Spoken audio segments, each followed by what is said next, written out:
I want to tell you how grateful I am to David Youth and the people here at First Baptist Church for hosting this extraordinary celebration. Thank you so much.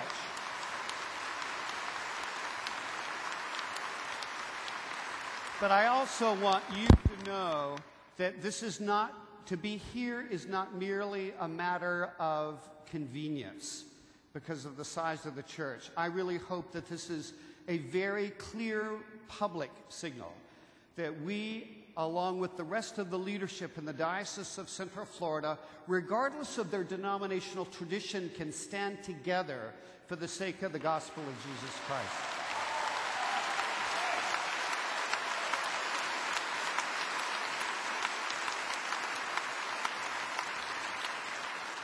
They have been extraordinarily patient in the midst of their very, very busy season.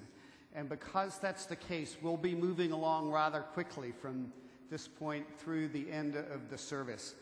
But I do want to say just three little things that have happened to me in the past 24 hours.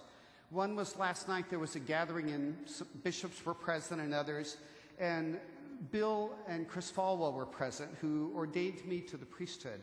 And Bill gave me a plaque that contained a word from St. Augustine of Hippo.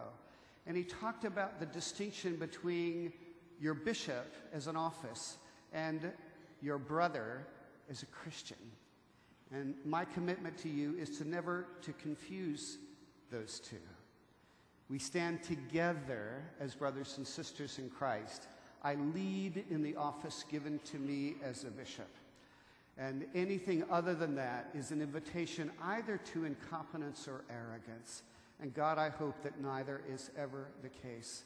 The second thing that happened was, and this was so appropriate, Justin, that you talked about joy, because we actually went from there to Target to get a GPS because my friends don't want me to get lost.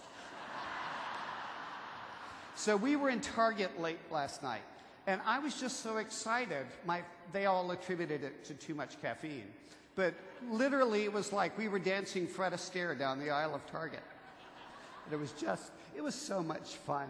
And I hope our time together will certainly be that. It is an extraordinarily challenging and difficult time to stand as Christians in the Episcopal Church. But my deep desire that in the midst of genuinely sacrificial mission, we never forget eating and drinking and laughter and joy, and knowing all that we share as we literally gather together, even here, as a foretaste of the heavenly banquet of Christ. If we lose that, we've really lost almost everything. So may that never, ever be the case, but may we be known as a diocese that eats and celebrates and laughs together often and heartily. The third thing that I wanted to tell you about was when I got up this morning, and of course today in the daily office is the feast of Oscar Romero, the Archbishop of El Salvador, who was martyred in 1980. And he talked about that the measure of a person's life is not wealth, it's not intelligence, it's not any of those things at all.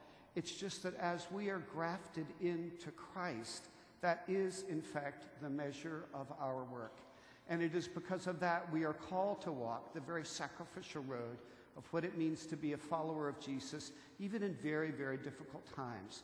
So that the joy and the laughter never shirk from the responsibility to servanthood, just the opposite. It is what it empowers us to do so. May those be our hallmarks here in the Diocese of Central Florida. Thank you.